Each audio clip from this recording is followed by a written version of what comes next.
आप सबके अंदर विराजमान उस परमपिता परमेश्वर को मेरा प्रणाम।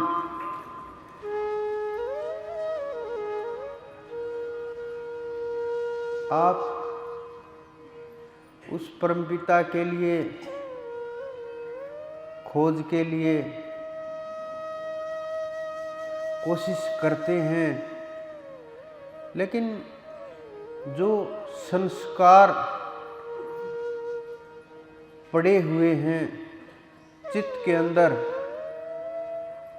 जन्म जन्मांतर के और इस जन्म के भी, वो सब के सब संस्कार हमें इधर उधर ले जाते हैं। आप समझो संस्कार क्या होते हैं। जिस प्रकार से बच्चा पैदा हुआ,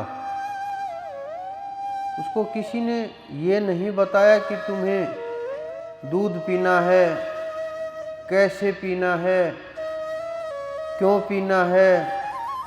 ना उसने किसी से पता किया, ना किसी ने समझाया, बस पैदा हुआ, दूध पीना शुरू कर दिया। तो ये जन्म जन्मांतर का संस्कार है। ये केवल मानव का नहीं है, मनुष्य का नहीं है। किसी भी जानवर के अंदर देखो, जंगलों के अंदर देखो, पशुओं के अंदर देखो, छोटे छोटे पशुओं के बच्चों के अंदर देखो, पैदा होंगे, चलने लगेंगे। ये कहाँ से आया? उन्हें कैसे पता चला कि तुम्हें चलना है इस धरती के ऊपर? ये संस्कार हैं जो हमारे चित्त के अंदर पड़े हुए हैं। कोई भी किसी को भोग करना सिखाता नहीं है। यानी समझो आपकी बच्चे पैदा करना कोई सिखाता नहीं है कैसे किए जाते हैं। किसी भी जानवर को, मनुष्य को, प्रकृति में जितने भी प्राणी हैं, किसी को नहीं सिखाता। बस अपने आप प्राकृतिक जो संस्कार पड़े हुए हैं, वो अपने आप ही उभर करके आए और काम शुरू हो गया। उसी प्रकार से जो धर्म के संस्कार हैं हमारे अंदर पड़े हुए हैं। आप जिस प्रकार से देखो कि आप मंदिर के आगे से गुजरोगे, गुरुद्वारे के आगे से गुजरोगे, किसी धार्मिक स्थान के आगे से गुजरोगे, कुछ लोग तो चौराहे के आगे से गुजरते हैं, उस समय भी गर्दन को झुकाते हैं। ये संस्कार कहाँ से आए? किससे सीखे? या तो इस जन्म में हमने देखा देखी सीख लिए कि सामने वाला ये कर रहा, हम भी ये करेंगे तो कुछ लाभ होगा। या फिर हमारे जो पुरानी पीढ़ियां चली आ रही हैं रीति रिवाज के अनुसार, उनसे हमने सीख लिए। नहीं तो फिर हमने पुस्तकों से ग्रहण कर लिए। उनसे भी नहीं हुआ तो फिर हमारे पिछले जन्म के कारण रहे। तो इस प्रकार से जो ये संस्कार हैं, इन संस्कारों को हम करते करते इनके कारण तक नहीं पहुंच पाते। और हम जो रास्ता है, जहां हमें पहुंचना है, जो हमें प्राप्त करना है, जो मंजिल है, उसको ना जान करके इन्हीं संस्कारों में फंस जाते हैं और संस्कारों को ना तोड़ पाते हैं, ना छोड़ पाते हैं। क्योंकि अंदर में एक भय होता है कि हमारा कुछ गलत ना हो जाए, कुछ बुरा ना हो जाए, हम ये रीति रिवाज छोड़ दें तो कुछ हमारे जीवन में दुर्घटना ना हो जाए, कोई जो ना चाहने वाली घटना है वो ना हो जाए। इस प्रकार के मन में भय पैदा होने के कारण से हम उनके साथ कोल्हू वाले बैल की तरह से बंधे रहते हैं। आँखों के ऊपर पट्टी लगी रहती है, दौड़ते रहते हैं, जैसे उसको लगता है बहुत दूर आ चुका हूँ, वापस भी जाना है। लेकिन जब वो पट्टी हटाते हैं तो वो वहीं घूमता हुआ मिलता है।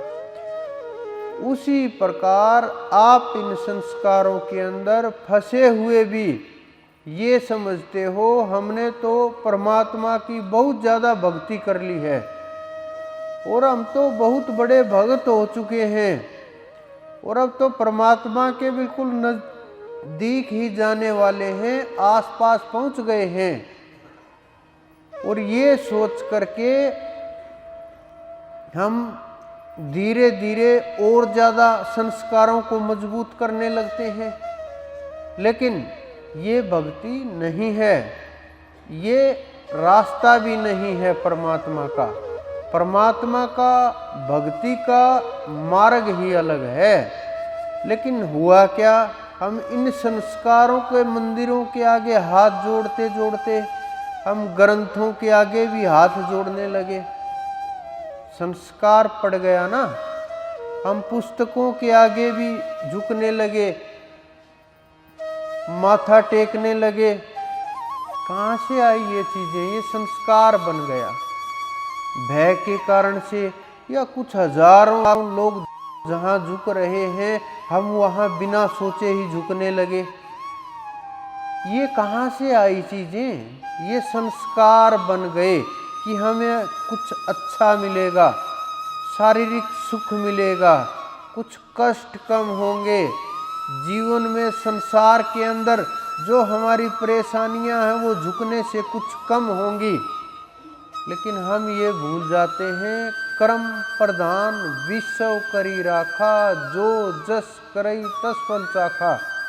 हम कर्म के ऊपर ध्यान ना दे करके हम संस्कारों के ऊपर ध्यान ज़्यादा देते हैं। हम नाम के ऊपर ध्यान ना दे करके संसार की वस्तुओं के ऊपर ध्यान ज़्यादा देते हैं। हम परमात्मा की भक्ति से दूर जा करके संसार के अंदर भिन्न भिन्न प्रकार की वस्तुओं में, सांसारिक चीज़ों में इतने बुरी तरह फंस चुके हैं कि ये जाल, मछली तो इस जाल से निकल सकती है, लेकिन मानव का इस जाल से निकलना बड़ा मुश्किल हो चला है। क्योंकि हमने ये मान लिया कि बस यही भक्ति है, यही आध्यात्म है, यही पूर्णता है, हमें यही प्राप्त करना था, जो मिलना था हमें मिल गया और बस यही रास्ता है, इसी पे चलना है, इसी से मुक्ति होगी, इसी से कल्याण होगा। कुछ लोग तो सपनों को देख करके भी खुश हो जाते हैं कि सौपन में आज हमें सर्प दिखाई दिया तो पितर की मेर हुई, शेर दिखाई दिया, शेर शांत था तो शेरा वाली माई होगी।